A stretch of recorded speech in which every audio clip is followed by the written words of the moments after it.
достигшим 12 лет.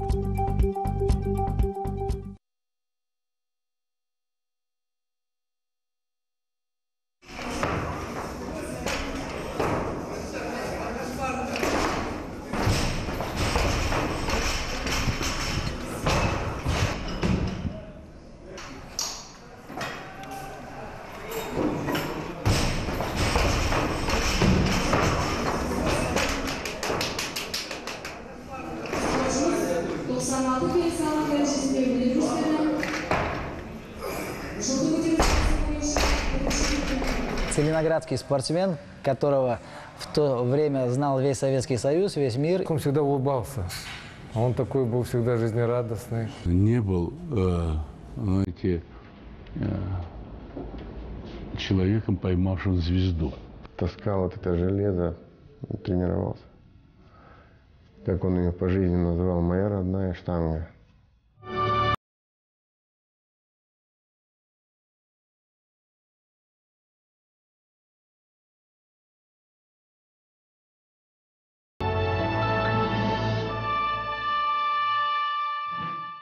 Приехала команда с Атбасарского района. Вот 3-4 человека их было.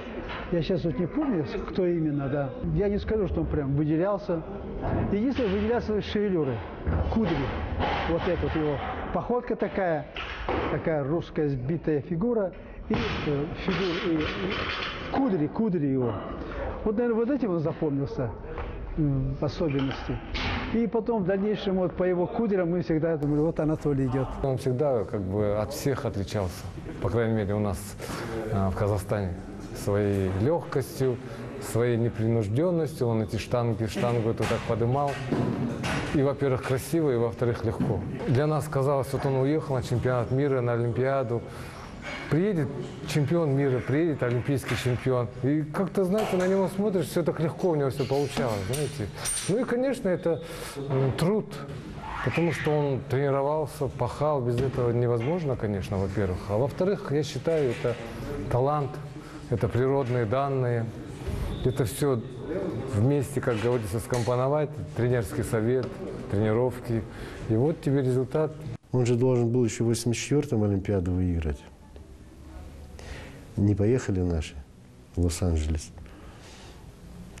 Сделали игры доброй воли. Он там выиграл, а когда сравнили результаты игр доброй воли и Олимпийских игр, Храпатов результат на порядок выше, чем у олимпийского чемпиона там в Лос-Анджелесе. Если бы поехали, он бы там выиграл еще. Потом в 88-м Сеул уже бы двукратный был. И если бы не травма, в Атланте бы еще трехкратным стал. Совершенно верно. Могли выиграть, но не поехали, да? Это. А так по силам, да, вполне возможно. Был такой знаменитый спортсмен Юрик Варданян. Да, он был капитаном команды. И у них было соперничество вот, с Варданяном. И первая Олимпиада Толика, это Лос-Анджелес, который отменили, был Кубок Дружбы. Вот на этом Кубке Дружбы Толя выступал как вне конкурса. Молодой парень, ему тогда было, если не ошибаюсь, 21 год. Он дал ему бой. И причем дал очень серьезный бой.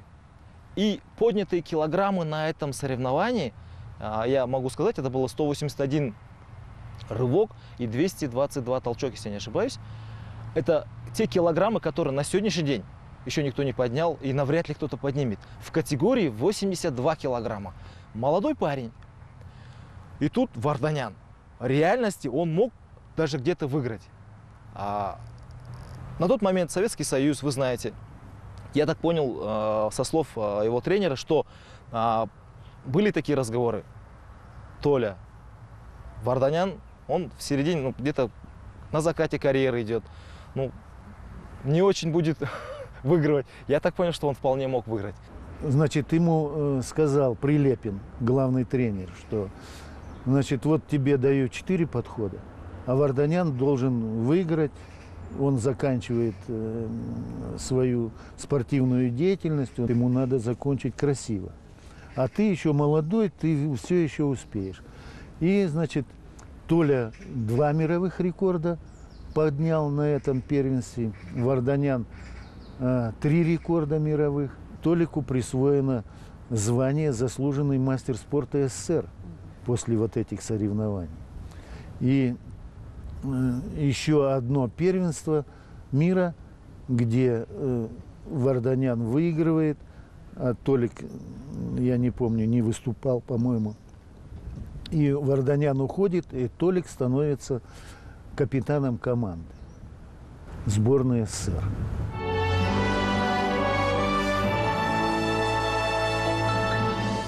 Действительно, у него был авторитет сборной, и большинством голосов спортсмены сами его и выбрали. Такие великие спортсмены, как Захаревич, Курлович, как вы уже сказали. Там действительно сборная Советского Союза была сильнейшей командой мира. У нас в сборных нет такого понимания капитан команды. Хотя капитан команды на тот момент являлся, оказывается, как бы не посредником между спортсменами и тренерами. Он имел право голоса. Он мог решить какие-то конфликтные ситуации, которые возникали в этой команде. И в книгах, я помню, я читал, что на некоторые международные соревнования Анатолий Михайлович мог повести спортсменов сам, как тренер. Вы представляете, да? То есть какая ответственность? А эти спортсмены, я повторюсь, это олимпийские чемпионы, такие же, как он, где-то, скажем, ну, не слабее, чем он. То есть они могут сказать: Толя, брось ты. А они к нему относились к уважению. Потому что человек действительно обладал теми качествами, за которые невозможно не уважать. He was very strong character. He was really strong person. His character was really, and a lot of athletes from that time, they were listening him. So he was really sort of leading the team. You respected him even they were elder. Doesn't matter how they are old they are. They respect him because he was, when he was the person who you can deal with him, you can talk to him, and you can learn a lot of things also from him. Doesn't matter if he was younger than the others from the team. They respect him, when they have something very serious issue to deal with. Not because of medals, not because of age, because of his heritage. His character was very special.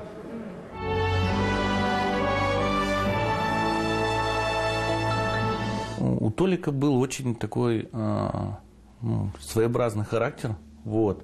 Не всем это нравилось, не все это понимали, воспринимали. Мне тоже иногда было тяжело понять некоторые вещи, но со временем я понял, что видимо, тот стержень, который в нем был заложен изначально, вот в виде его характера, он видимо, и помог ему стать тем, кем он стал. Анатолий Михайлович был справедливый. У него не было вот этой скрытой лести какой-то. Он не мог залезть под шкуру, там, грубо говоря, да, кому-то, где-то что-то угодить, 5-10, не было. Он говорил как есть. Он был прямым человеком и требовательным. А таких, наверное, не любят. Пусть это будет грубо с моей стороны, но оно, наверное, так и есть. Вот, я думаю, что если бы был он рядом с нами, то тяжелая атлетика в нашей стране, она развивала бы наших, своих, а не людей извне, так скажем. Но как-то больше старался какие-то приколы все-таки рассказывать. Наверное, жизнь подводит к тому, что надо больше шутить все-таки. Он был человек в основном веселый. Мне он нравился его привычками, его приколами.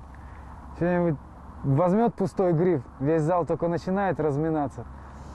Он как заорет, как будто он там 300 килограмм поднимает. Ну, такие, пусть маленькие приколы, но это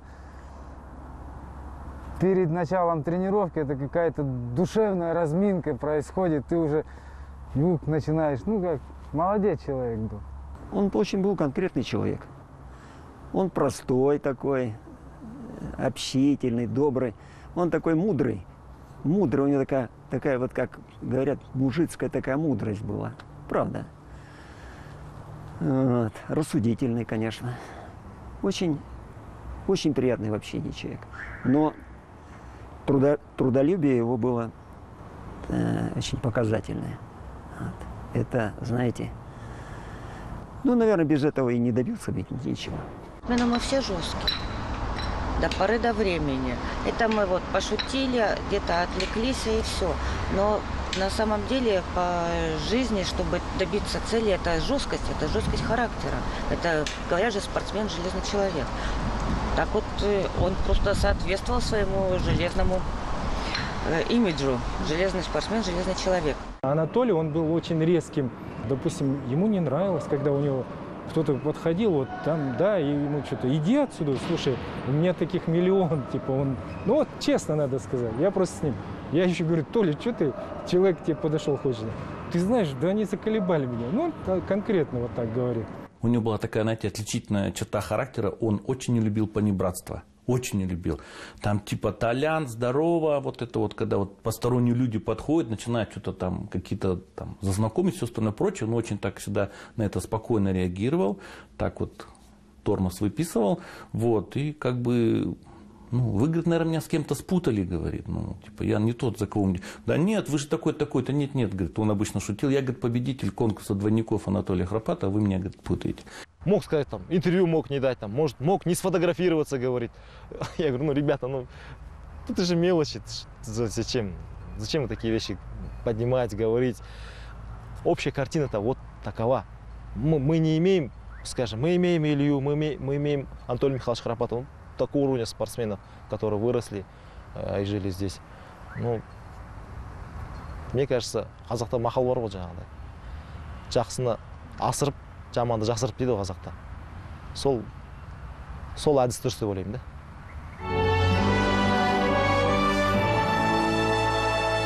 Вот если вы вспомните, что у него такое тяжелое детство было, все будет понятно. Мы еще тогда были маленькие. Это было в совхозе, когда жили. Совхоз Колымбай был, сейчас его нет, вообще не существует даже. И там дом завалился, и в этом доме мама была. Так что и она получила травму. Стала инвалидом первой группы. И отец буквально, ну так мне сказали, что неделю с ними побыл, когда она вот еще лежала. Потом, когда он вышел, и он спокойно ушел, и все. И с тех пор и это. Ну, Анатолий, с тех пор он его не знал, как бы. Ну как? Ну, я слышал эту историю, что, ну как мне с Атбасара говорили, что отец несколько раз, когда он стал уже известным парнем, ну, потом чемпионом стал, когда и Олимпиады, что он несколько раз приходил к нему, Анатолий, давай это самое. Он, ну, будем говорить, послал его на несколько букв и сказал, ты кто такой, что ты пришел ко мне, ну и так далее. Вот я его могу понять. И вот, то есть, все его детство получилось с этих лет, это они вдвоем это тащили сами, и это поэтому их только за это можно уважать. Мать много чего испытала в этой жизни, сама даже не зная, вот как, что это приключится, а с ней приключилось. Вот она была инвалид первой группы, и она вот с 25 лет была на коляске, прикована прям к коляске, и без коляски ничего не могла делать. Но, однако, она вела и хозяйство свое, и она детей кормила, поила, и чистота в доме была. Поэтому это сама, она сильный человек такой. Появилась потом вот тяжелая атлетика. Он говорил, что в школу пришел тренер, и мальчишек вот этих взял вот на тяжелую атлетику. И мама уже потом говорила, ему нравилась тяжелая атлетика. Мама говорила, если ты будешь плохо учиться, не пойдешь в зал. Говорит, как миленький, все, сразу исправлял все оценки, все отлично у него было. Вот она знала, куда надавить. Видя, как живет его мама, как бы, ну, Толик, видимо, набрался вот этой вот, я не знаю, жизнерадостности такой, что вот именно в том плане, что человек видел, как человек с ограниченной ответственностью, с ограниченной возможностями, да, так ведет такой активный образ жизни, как бы, и он понимал, что надо жить и жизнь любить надо. Толик очень любил жизнь.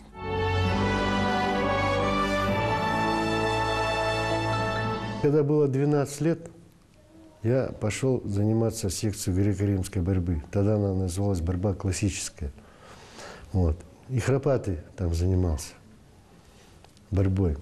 Где-то мы год прозанимались, ну что-то у нас особо там не шло. 12 лет, пацаны. И потом Храпатый исчез. Я спрашиваю, а где Храпатый? А он, говорит, на тяжелую атлетику пошел. Он об этом рассказывал, когда уже состоялся как олимпийский чемпион. И он рассказал, что, говорит, да, я классической борьбой занимался в Целинограде. Или даже Атбасар, по-моему. Атбасарский он, да? Атбасарский.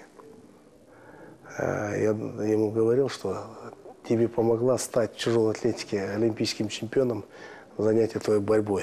Я об этом говорил, потому что координация это все помогает. И борьба укрепляет те нужные мышцы, которые впоследствии полезны будут при занятии тяжелой атлетикой. Вот. Но с ним захват мы не стояли, но мы с ним шутили серьезно иногда. Соревнования идут, объявляют там, сейчас вызывается Анатолий Храпатый. И вот такой выходит маленький мальчик такой, а там гриф лежит и замки только. Штанга. Подойдет к ней, постоит, туда-сюда походит, потом возьмется там, дышит. Мы все смеялись там от того, что ну такой серьезный он делал вид, и что так серьезно относился к этому делу. Ну, сразу было видно, что этот парень, из него будет что-то. И мы говорили друг другу, вот слушай, вот этот точно будет чемпионом. Вот у нас целая плеяда там была 63-го года у Сидорова, много. И вот, ну, кто-то лучше, кто-то чуть хуже. Месяца 2-3 тренируемся, делаем так называемую проходка. Ну, проверить, кто на что способен. Я, допустим, добавил 5 килограмм. Там Илин 5 килограмм, там Чернов 5 килограмм, Храпатый 15. Через 2-3 месяца проходку Сидоров делает, я еще 5 килограмм добавил, Храпатый 15. Знаете, и к 17 годам мы где-то кандидатов в мастера все поднимаем, Храпатый уже туда за мастера далеко. А к 18 годам мы, там, кто-то мастера поднял, кто-то рядом. Храпатый мир выиграл на кубе юниорский. И после этого его как забрали на сборы, там сборы, там сборы, там сборы, и потом на взрослый мир, и все. А потом меня в 81 году призвали в армию, и я попал служить в Германию, и так удачно получилось, в спортивную роту попал, тяжелая атлетика. И 82 год, чемпионат мира, интересно же нам, это, тренер притащил телевизор, и вот я смотрю, на помощь приглашается Анатолий Храпатый, нифига себе, я им говорю, ребята, это же Толян наш, блин, Атбасарский, с колхоза с нашего. Он раз и выигрывает мир, блин. А еще был у нас там Миша, вот, Ермаков, он это, с Кемерово парень был. И там же на этих соревнованиях Виктор Солодов чемпионом мира стал. Он говорит, ну не только ты, вот Солодов с Кемерово, земляк тоже мой, тоже стал чемпионом мира. Я говорю, ну у вас Кемерово это хоть приличный город, а у нас-то колхоз. Вот из этого колхоза вот вышел спортсмен такой. Как себя чувствует тренер в ситуации, когда спортсмен выступает на Олимпиаде? Ну, это я не могу представить, я не знаю. Наверное, вот мое волнение, которое было во мне, и в 100 раз сильнее его волнение. Потому что, когда делаешь сам, ты знаешь, что ты сделаешь, и если какие-то неудачи, то в этом виноват ты. А тренер не знает, что... Ну, знает хотя, но всякое бывает. Вот что будет? И как с этим... Я, честно, не могу... Штангиста зависит его воспитание, его развитие, его успех от культуры тренера, от знания тренера, от воспитания тренера. Хороший тренер всегда воспитает хороший штангист. Тренеру надо открыть таланты, без таланта не может ничего. Храпатый был исключительный талант. Талант не к примеру, советская школа или казахстанская школа потом, мировая школа по тяжелой атлетике. Анатолий просто, он был очень талантливый человек, во-первых. Во-вторых, у нас был, не побоюсь этого слова сказать, великий тренер, не был, а есть. Это Сидоров Александр Артемович, заслуженный тренер Советского Союза. Вот. Он много что нам дал, понимаете, не только в тренировках, но и в жизни, советами. Любой тренер, он своего рода, он ненормальный человек. Он не живет домом, он не живет своей семьей. Он живет залом, он живет ради других детей. Потому, говорят, тренер – это тебе отец, мать, брат, сестра и так далее. Тренировались в маленькой комнатке. Значит, вначале общей физической подготовкой занимались, потому что штангу поднять нельзя было, не позволяла высота потолка. И они с Сидоровым и все члены секции тяжелой атлетики выкопали яму в этом доме, значит, в одной комнате. Углубили, короче говоря, больше, чем на метр спортивный зал, поставили туда помост. И с этого, вот в таких условиях, Анатолий Храпатый от новичка практически весь жизненный спортивный путь у него прошел в Атбасаре до большого спорта. Да, вот я сам у Толика сколько раз спрашивала, Толик, да, было такое. Сейчас это смешно кажется, тогда это смешным не было. Тогда это была правда жизни, и на самом деле рыли эту яму специально для того, чтобы было удобнее тренироваться. Это было на самом деле. Это что ли, получается, в зале был земляной пол? Да. Это такие времена были. Когда говорят, что Сидоров тренер Храпатова, а не заслуженный тренер там всяких регалий, то это, в общем-то, и правильно. Но потом он все, что наработал с Храпатом, передал своим воспитанникам. У него очень хорошие ребята. И достигли больших результатов тоже. Но таким великим спортсменом, конечно, больше никто не стал. Для каждого спортсмена писал каждую тренировку, сколько кому когда поднять. Это каждый раз вот так он каждый день? Каждый день сидел. У него сколько спортсменов, и каждому он аккуратно каждую буковку выписывал, каждую циферку выписывал. Да, он был жесткий человек, но он не был никогда несправедливым. Жесткий, мог потребовать, надо и по шее мог дать, если натворил что-то. Но справедливый. То есть вот из его учеников сколько, никто на него не обижается. Сидоров как тренер, он великий. А вот Стерлей как тренер, не знаю, но как человек он порядочный, я сказал, и интеллигентный такой. Знаете, вот что можно сказать за Стерликова, мы его все называем, прося, дед Саша. Вот. У него вообще, знаете, колоссальная работа была проведена. В то время в сборной Советского Союза содержать плеяду спортсменов с Казахстана думал только о них. И мало того думал, он еще кошеварил, он их еще подкармливал, он их еще кормил, он очень здорово в кулинарии. Я по своей первой профессии я технолог общественного питания, повар 6-го разряда. Я, стал готовить Копытову и Храпатому. Мы сняли квартиру и там, ездили на базар, закупали продукты. Я готовил, что-то из мяса, ложили мы в холодильник, чтобы не... В четверг у нас сауна, банный день. В четверг мы все это раскладывали по полочкам, чтобы прийти с тренировки, раз пожарить, или сварить что-то. Мелкие такие вещи они делали. чистили картофель, лук, там все вот эти дела. Я им даже присвоил, значит, 3-й разряд, поварской разряд за это. Да, они могли и пожарить, и все остальное.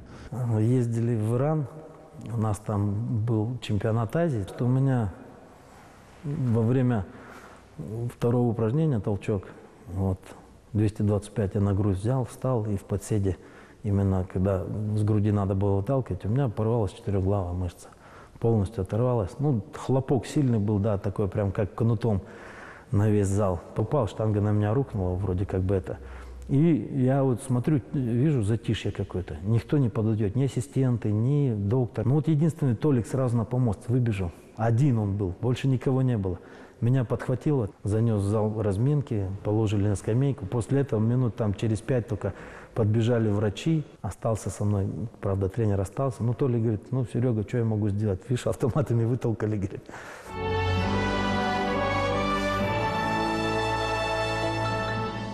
Это очень счастливый такой год был.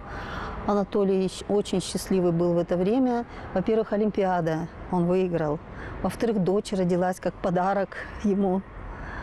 Так что это сам, даже мы ее хотели Олимпиадой назвать, в честь Олимпиады. Но потом что-то подумали и передумали. Назвали Мариной. Ну тогда же сотовых телефонов не было. Как общались? У нас писем, что с его стороны, что с моей стороны. Огромное количество. Даже не знаю, что с ними делать, иногда перечитываю. И когда это на Олимпиаде произошло в 1988 году, я на нашу Казпочту пошел, телеграмму отбивал международную туда, на Олимпийский, как Корея, Олимпийская деревня, Анатолию Храпатову. Но он, говорит, получил эту телеграмму, все. Была ему, принесли, отдали. Говорит. Фамилия Храпата стала знаменитым не только здесь, во всем мире. Спрашивали первый раз, ну, здесь, ничего, братишка, говорю, младшему. Да ты чё, как быть братом олимпийского чемпиона? Я говорю, ну, все равно не так просто, надо как-то все равно быть каким-то примером, что гордиться. Вроде как бы случайность, какое-то совпадение. А в этом, в общем-то, есть, мне кажется, знак. Знак того, что вот бывает, что время определяет будущее. Вот какое-то вот время определяет будущее. И вот это будущее, вот 88 год, не потому, что для меня он был звездным, а потому что для Казахстана он, вот, представляете, один олимпийский стал чемпион, а другой, его смена в этот день, в этот год, вернее, он родился. Да, конечно, об этом думал. Всего лишь так мыслил о том, что в 1988 году был олимпийский чемпион, я родился. Это, конечно, мне добавляло дополнительно такой эффект того, что я очень похож на этого человека, и нужно идти и работать, и я смогу победить. Конечно, я думал об этом. И о магии цифр я тоже согласен с вами, что я в этом мало разбираюсь, но я в это верю.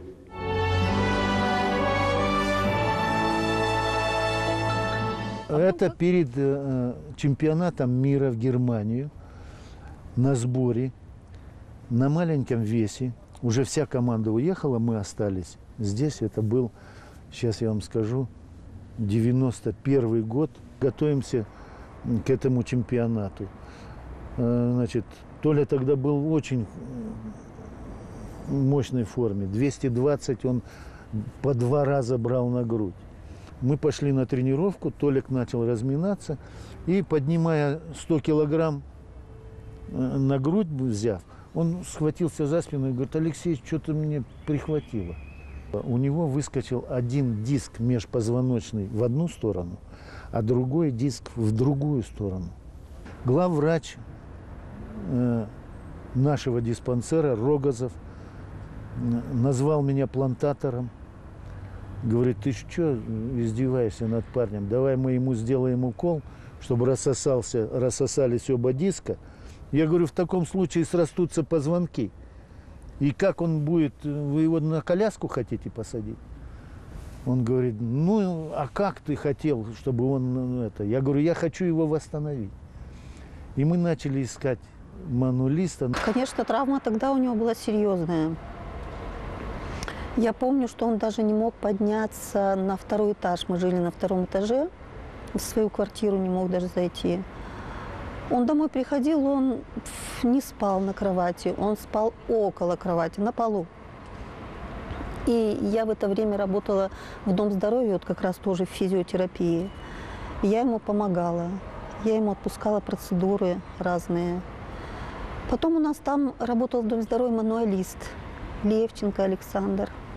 Он ему здорово помог. После вот этих вот всех процедур он шел уже как бы в зал тяжелой атлетики, он не пропускал зала тяжелой атлетики. Он там закачивал мышцы спины, и ему легче становилось. Ну, конечно, все это через боль, через огромную вот боль вот именно.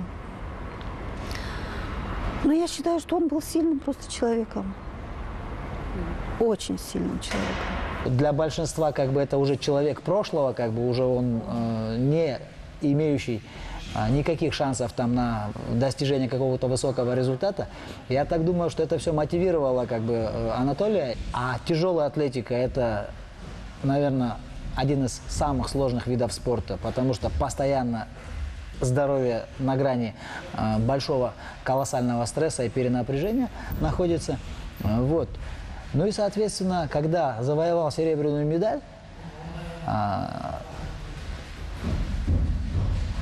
естественно, он оценивал эту медаль.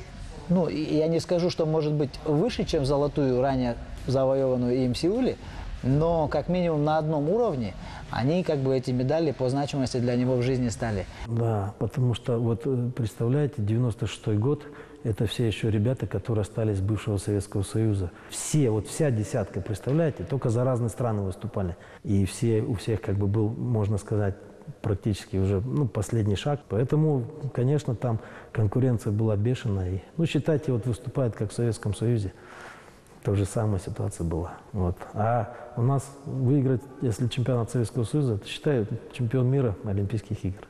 Просто кого повезут. Я же говорю, вот первую пятерку любого вези и мог бы выигрывать все эти соревнования.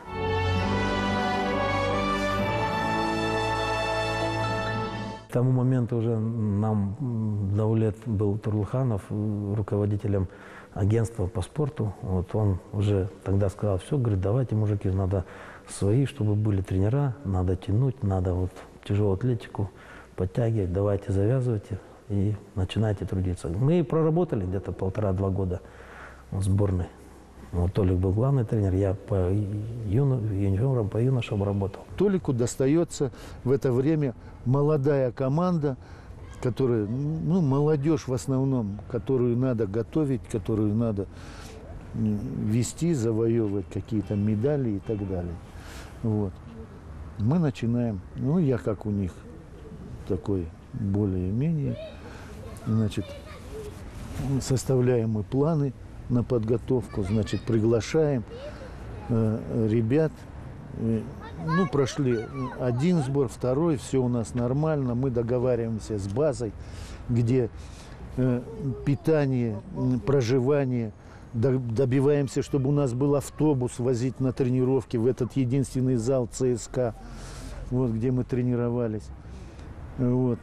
Ну, все идет нормально, и вдруг появляется НИ. Приходит и говорит, вы знаете, вот меня назначили гостренером.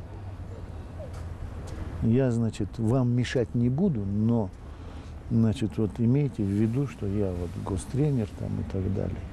Так сразу невозможно стать тренером, независимо, ты там был великий спортсмен, звезда или же просто рядовой спортсмен. Нужно время, сразу невозможно. Каждый решает для себя сам. Что он понял, что так вот пришел, и своим авторитетом спортсмена он не сможет сборную поднять на такой уровень, на котором он привык быть сборной СССР и привык быть в мировом масштабе. А он был не готов к этому. Ну, у него свои планы по жизни, потому что он уже, это был возраст под 40 лет, и он посчитал, что начинать, видимо, ну это мое мнение, да. Потому что он сам, ну, принял решение уйти, потому что было сложно это. Здесь надо спрашивать мнение спортсменов, кто тренировался под его руководством. Я лично спрашивал практически всех, кто работал с ним, в качестве ученика, тренера. К примеру, один из величайших наших спортсменов, Макаров Андрей. Я его спросил, дядя Андрей, мы его называем, вот как он был как тренер? Мне это очень интересно было. Он говорил, у нас никогда не было сборов, он нам делал сборы и создавал нам комфортабельные условия. Комфортабельные условия. То есть, я считаю, что нужно говорить именно от спортсменов. Вот именно от них информация. А практически из 100%, 95-99% спортсменов скажут, что он был очень сильным специалистом. Почему? Потому что он через себя пропустил все.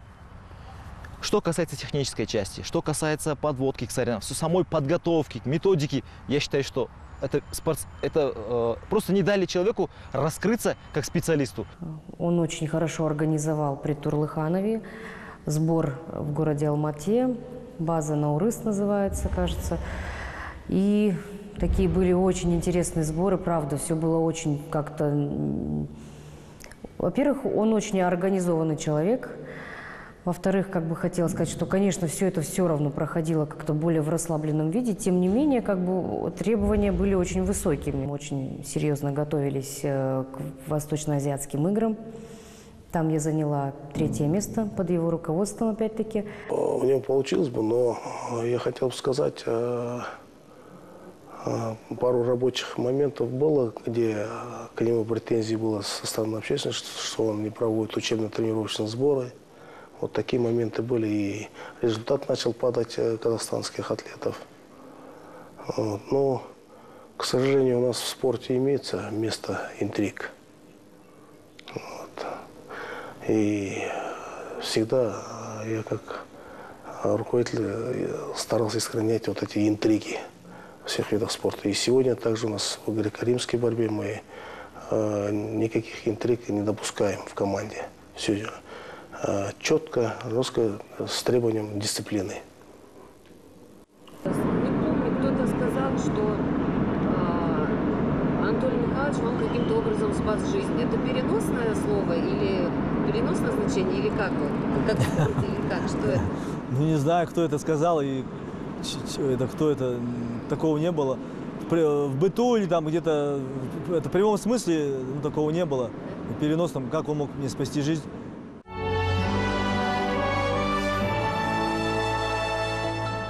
8 лет я начал осознанно заниматься, и я сейчас вспоминаю этот портрет, который висел у нас, у нас Вилорий Викторович, наш, мой первый тренер, он такой человек, зал это наш дом был, везде звезды, везде суперзвезды тяжелой атлетики, и, конечно же, Анатолий Михайлович. Смотрел на него, и интересно так, фотография, смотришь, один ракурс, и человек как будто, улыбается, да? Другой ракурс как будто серьезный. Я когда смотрел на него, я вот потренируюсь и чувствую, что нехорошо потренировался. Смотрю на Анатолия Михайловича, и как будто он на меня вот так грустно смотрит, типа я не дотренировался. Такой стимул был. Не знаю, почему я так это делал. Это довольно часто я вот так вот смотрел на эту фотографию, смотрел на лица людей, Анатолия Михайловича, президента. И они такие мне, уже с детства такие, давай работай. У нас интересные моменты были, когда он взял штангу, килограмм 50, я точно не могу вспомнить, и сел на шпагат с ней. Ну, правда, он сначала ее вытащил на прямые руки и сел. Давай, Дианка, покажи.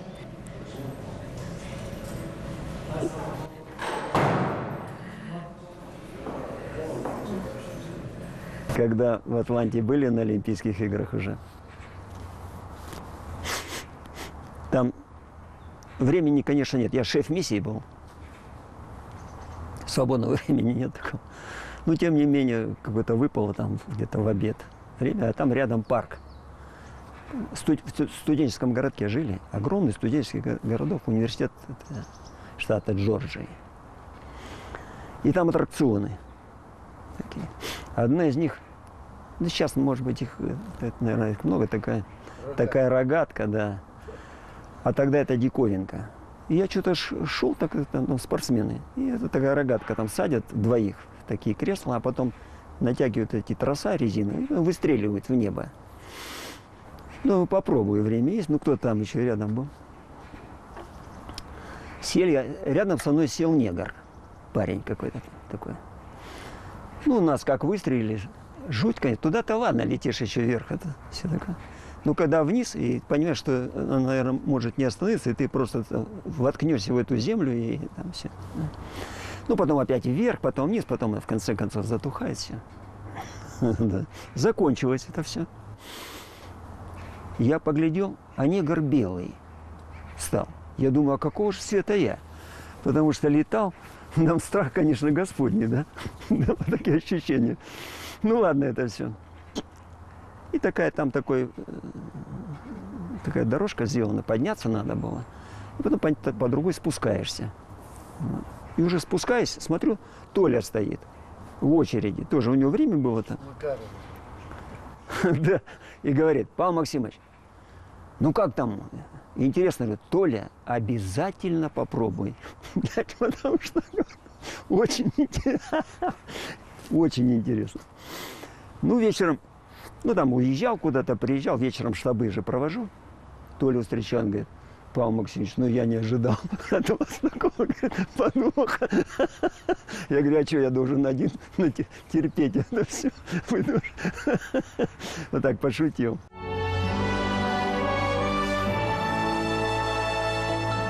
Первый раз я его увидел на его выступлениях. Это 90... То ли 6-й год, то ли 97-й год. Я даже на одном помосте с ним успел выступить. Это в Алмате.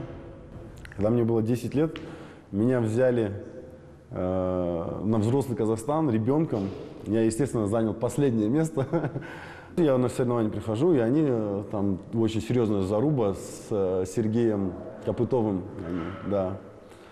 Два наших сильнейших атлета. И я видел, как вот Анатолий Михайлович там толкал 200, выиграл, он 225 поднял, выиграл. Там целое шоу было. Они, видимо, на что-то поспорили, еще что-то там. Такой драйв был. Вот тогда. Это первый раз я увидел, как он выступал. Один очень интересный случай. Мы поехали, все в составе делегации, в том числе Анатолий Михайлович, поехали на чемпионат мира. Это был 2007 год, это был лицензионный чемпионат мира. Анатолий Михайлович поехал туда как почетный гость. Меня удивило несколько вещей. Особенно такие вещи, когда все начали подходить к нему. Толя, ты где пропал? Вот и были вопросы. Ты почему не приезжаешь на соревнования? Это были великие спортсмены, как Урлович, Захаревич.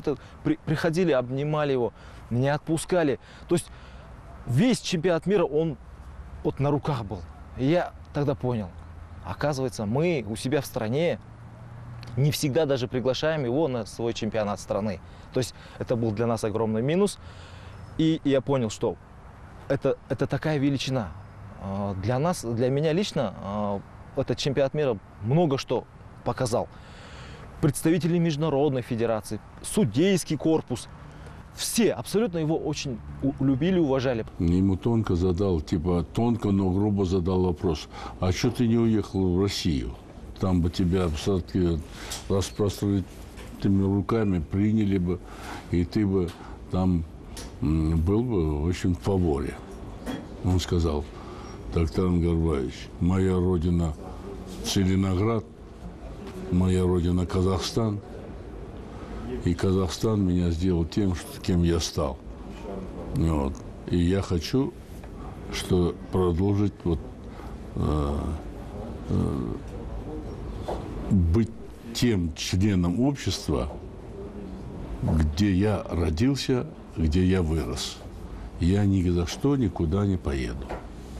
Знаете, для меня, для казаха, там казахи, которые, в общем-то, каждый день видят, как некоторые большие чинуши уезжают, не просто уезжают, а смываются. И вдруг вот такое вот откровение меня, знаете, аж подбросило. Я думаю, вот молодец. Такой чемпионат Казахстана в далеком 86 году проходил в Усть-Каменогорске. Вот мы туда ездили на соревнования, и там Анатолий в толчке, во втором движении показал мировой результат. Поэтому были все в шоке. Туда приехали люди, представители комитета спорта, по тем временам обкома, райкома. Это такой был фурор. Мировой рекорд установить у нас в Казахстане, но этот рекорд почему-то не был зафиксирован, потому что ранг соревнований не позволял его зафиксировать. Но факт то, что рекорд был установлен, это уже железно было. На протяжении, скажем, 85-х, 90-х годов Анатолий Михайлович не проигрывал ни одного старта. Я даже помню, в ЦСКА вывеска висела. Я когда еще сам тренировался, я проходил и читал ее. В этой газете было написано, вывеска из газеты, что Анатолий Михайлович Храпатый был номинирован в книгу рекордов Гиннесса. Вы представляете, это высший пилотаж. Понимаю, что он был номинирован в это именно по показателю, что он на протяжении такого долгого периода не уступал ни один старт. То есть... На сегодня его достижения никто не достиг. Никто не достиг. Категории поменялись. Не, категории категориями, но я имею в виду чисто вот, независимо от категории, то, что он сделал для Казахстана, для Советского Союза, нет таких сегодня спортсменов.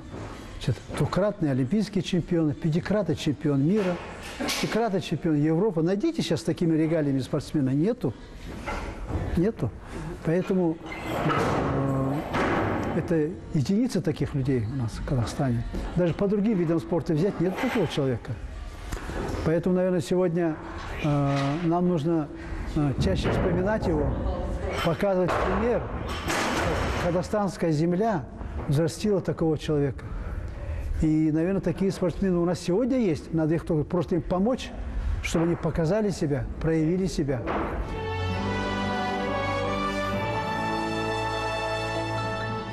Первый человек, который мне Илью показал, это Анатолий. Были соревнования в 2004 году. И вот действительно он угадал же, что Илья этот самый. А потом, когда он первый раз чемпионом стал, он в Пекине, он уже говорил, что перед тем, как ехать, Илья едет за золотом. Он сказал, он реально будет золотой, он предсказал, так сказать. И, конечно, вот этот удар шокировал. Дядь Боря Аздоев был, его хороший друг, есть, красавчик дядька, мой близкий человек. Вырастил меня тоже.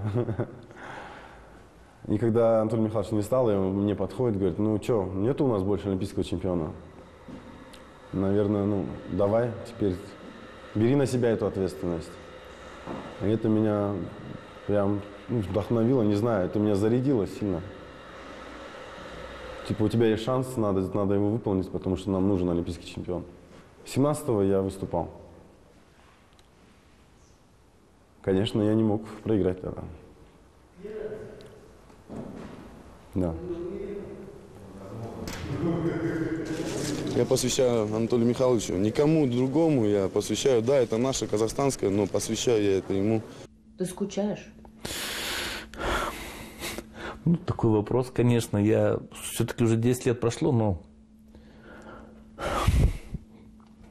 все равно тяжело как-то вот.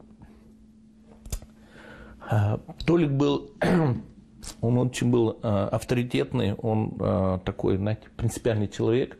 Вот. Он никогда не отказывал в помощи. Где-то что-то, если надо было, в любое время можно было позвонить, спросить, он никогда не отказывал. Вот. Да, мне его, честно, не хватает.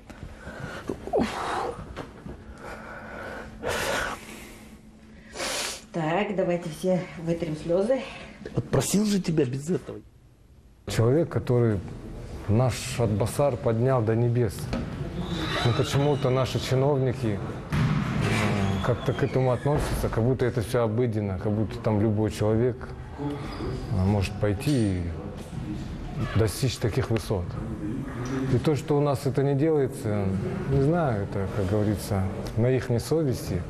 Уже можно было в Атбасаре и школу открыть Анатолия, и улицы назвать, и вообще там чуть ли Атбасар сам не переименовать, я думаю, так.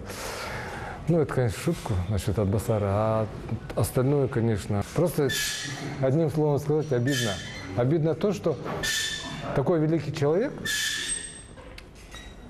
и с годами о нем забывают. Почему в Атбасаре еще до сих пор нет ни школы имени Храпатова, ни улицы имени Храпатова? Да не нужны никому они. Вот Сидорова ни один человек не вспомнит, что Сидорова. Храпатова, Асаинова. Вот скажите, кто такой Асаинов, кто такой Храпатов, многие не знают даже.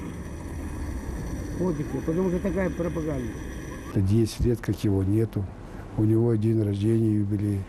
И вот, наконец-то, ему открыли, где он жил в последнее время, в этом доме, мемориальную доску. Потому что он этого заслужил. Надо людям давать тоже какие-то самые и звания, и уважения за то, что он столько вложил в этот спорт. Он столько вложил. Когда он уже не выступал на соревнованиях, он ходил на тренировку. Я знаю, что он, потому что тосковал по вот этой штанге. Путь простого атбасарского мальчишки вот, от Атбасара до Олимпиады в Сеуле, до Золотой Олимпиады, ну, я считаю, что это стоит этого. Пройти такой путь может каждый, но не каждый прошел его.